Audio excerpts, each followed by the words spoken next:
Welcome to today's news discussion.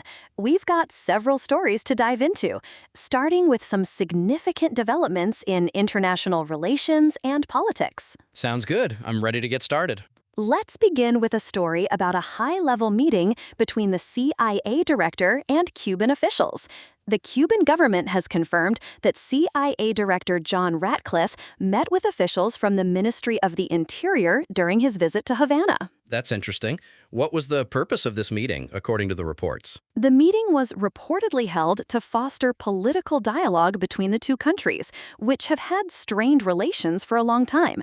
Cuba used this opportunity to present evidence that they claim shows they pose no threat to U.S. national security. So it seems like there's an effort to potentially ease tensions or open up some form of communication. Did the reports mention anything about the U.S. response or any specific outcomes from this meeting? According to the context provided, CIA Director Ratcliffe was said to have delivered a message from President Donald Trump that the U.S. is prepared to engage with Cuba if they make fundamental changes. So it appears there's a conditional willingness to engage in dialogue. That's a significant condition. It implies that the U.S. is still maintaining a hardline stance unless Cuba makes substantial concessions. Do we know what kind of changes the U.S. is looking for? The reports don't specify the exact nature of these changes, but it's clear that the U.S. is looking for significant shifts in Cuba's policies or actions. Moving on to another story, we've got news that the U.S. Border Patrol Chief, Michael Banks, has resigned. Can you provide more context on this development? Yes, Michael Banks announced his resignation effective immediately, according to the reports. His decision is part of the latest leadership changes within the Department of Homeland Security. What were the reasons cited for his resignation? Was there any specific controversy or issue mentioned? The reports don't give a clear reason for his resignation. When asked, Banks simply said, "It's just time." The agency spokesperson also declined to provide any specific reason for his sudden departure. That's quite abrupt. Do you think this resignation is related to the ongoing immigration policies and the Trump administration's crackdown? It's possible. The context suggests that Banks' decision is part of the broader leadership shakeup among officials implementing President Trump's immigration policies. However, without a clear statement, it's hard to confirm a direct link. That's quite abrupt. Let's switch gears to another story. There's been some controversy surrounding FBI Director Kash Patel's recent trip to Hawaii, specifically regarding a VIP snorkel tour at the U.S. Arizona Memorial in Pearl Harbor. Yes, government emails obtained by the Associated Press revealed that Kash Patel participated in this VIP snorkel session around the U.S. Arizona. The outing was coordinated by the military. That sounds like a significant event. How did the FBI respond to the revelation about this trip? The FBI had initially emphasized that Patel's trip was not a vacation, highlighting his official activities, such as a walking tour of the Honolulu field office and meetings with local law enforcement. So they were trying to downplay the leisure or non-official aspects of the trip.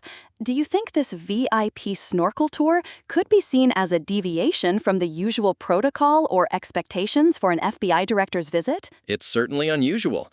The fact that it was labeled as a VIP snorkel and involved the U.S. Arizona Memorial suggests a special arrangement was made for Patel. Let's move on to a rather sensitive topic.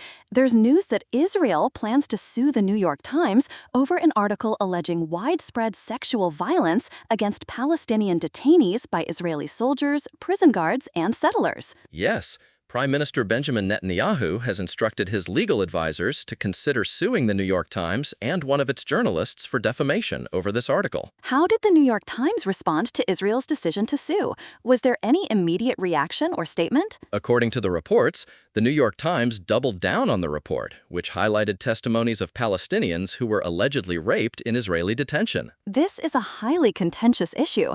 Do you think this lawsuit could be seen as an attempt to suppress or intimidate media coverage of sensitive topics related to Israel's treatment of Palestinian detainees? It's a possibility.